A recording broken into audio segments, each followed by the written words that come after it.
Celtic Creation. We have a quiz. We posted this on Google Classroom. It's a super easy quiz. Just do it as you're following along with the presentation. Should be fine. So who are the Celts? So they were the largest group in ancient Europe. Their territories stretched all the way from Spain to the Black Sea. They were called Keltoi by the Greeks, which is why I'm pronouncing it Celts. There's some debate over whether it's Celtic or Celtic, especially nowadays, but a lot of the time, as far as I can tell, when you're talking about academic stuff, you say Celts. My Irish American family says Celts, so I don't know. We're going to go with Celts, though. So it says, collection of hundreds of tribal chiefdoms with a shared culture and distinctive language. So they did have a shared culture, they did have a shared language, but they weren't a country, they weren't a unified body, and that's important to remember. They were seen as barbarian warriors by everyone who was coming in and trying to conquer them because they thought they were too barbaric, they thought they weren't developed enough.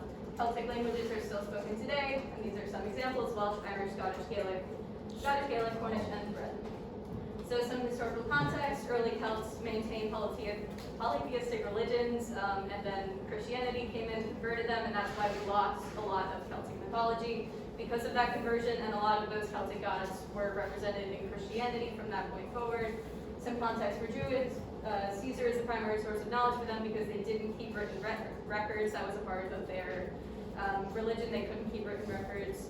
They were religious and secular authorities and served purposes such as priests, teachers, and judges. And a fun fact is that Druid means knower of the oak tree, which will be important later. So we're going to go into our dramatic retelling now. We're going to basically show our idea of what this could have looked like.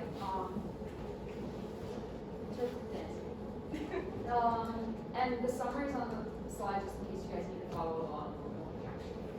And this is our summarized version of the creation myth.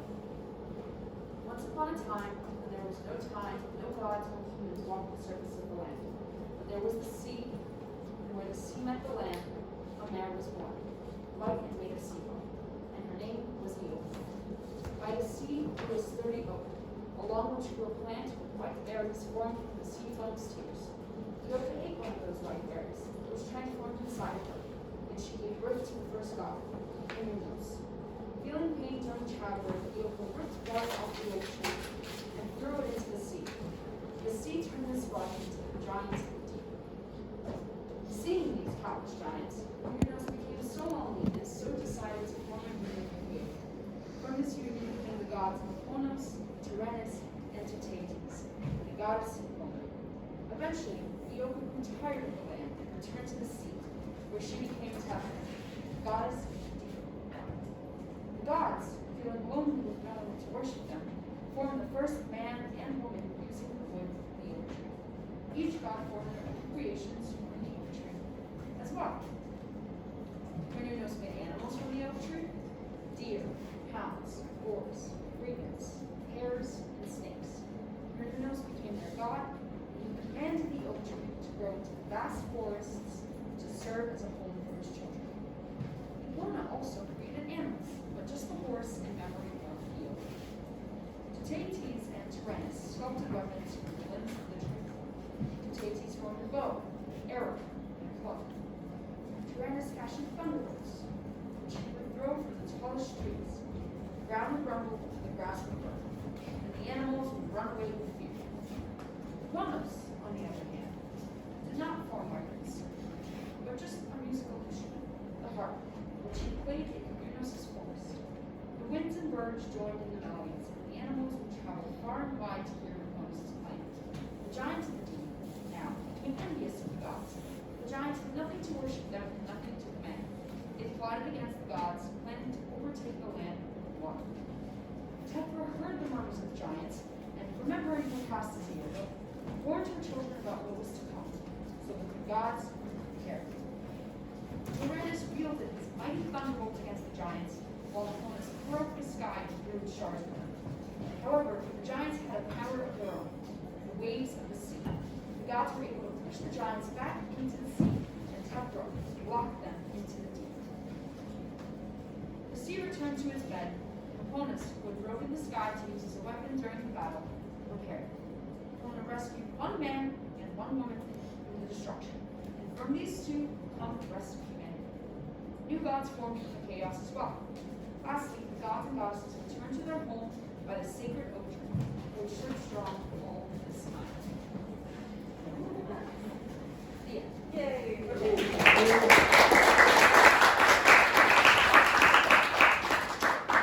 The summary slides are there if you want a condensed version of what we just did.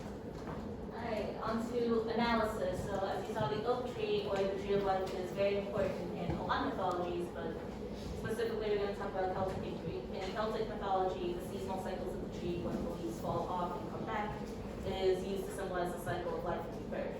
The tree is also connected to the three realms of the heavens, underworld, and physical worlds. The roots go underground, connecting it to the underworld. The trunk is in the physical world, and the leaves and branches reach out into the heavens. It's also very important in Greek mythology. It's sacred to Zeus, which is a fun fact because oak trees actually have a very high moisture content, and that makes them a lot more likely to be hit by lightning. So they're sacred to Zeus. The oracles also divine godly messages through these oracles like the Donor and Pyrrhus. And oak trees and trees in general just also show up a lot in Greek mythology. There's nymphs who take on forms of plants and trees, and the golden fleece, which was actually nailed to an oak tree.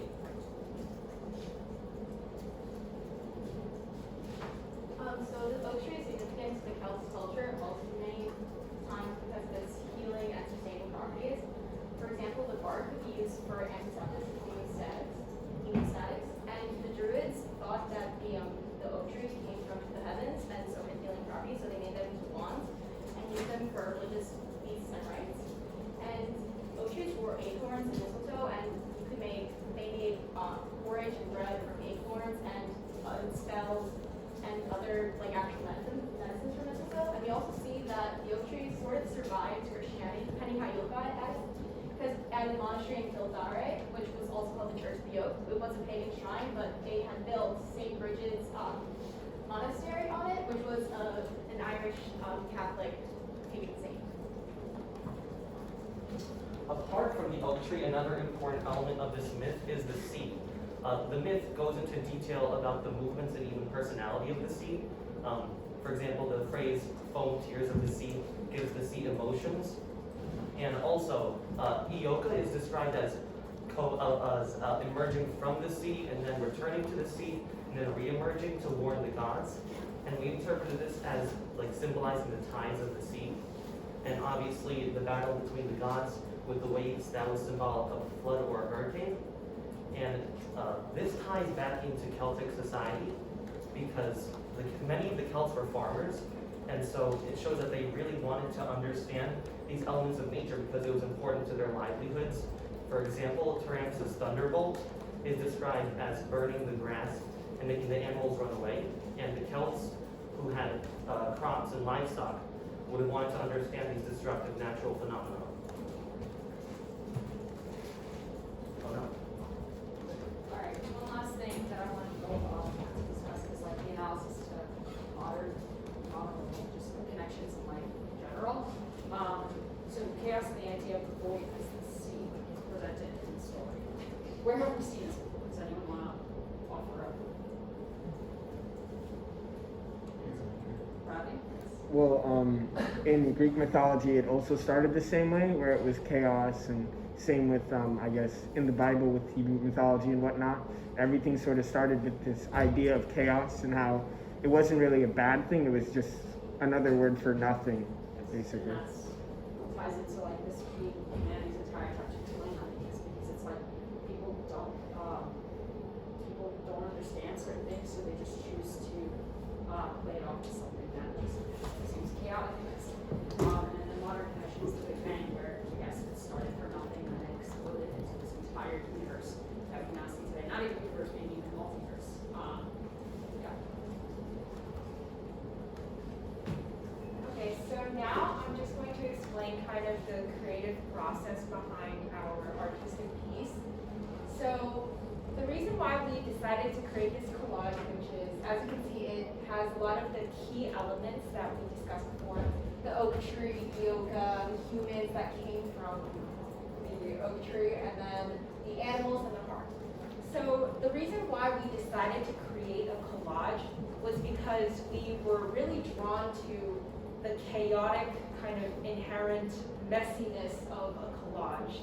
Collages are conglomerations of anything that you can get your hands on, and they're put together piece by piece.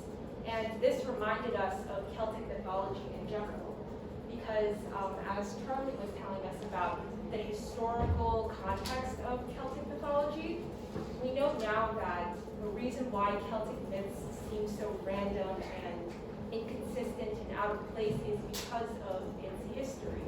Because these Roman legions took over, so many myths were lost or forgotten or fragmented. And because of this, a lot of modern Celtic mythology as we know it is essentially just a patchwork of all these different stories. So our collage seeks to reflect these accumulated stories and kind of just show how put together these stories are. And even though it's not exactly like as pure, I guess, as having like a fully written down story, it's still beautiful because it encompasses different versions, different interpretations, and it also has a lot of different stories from many different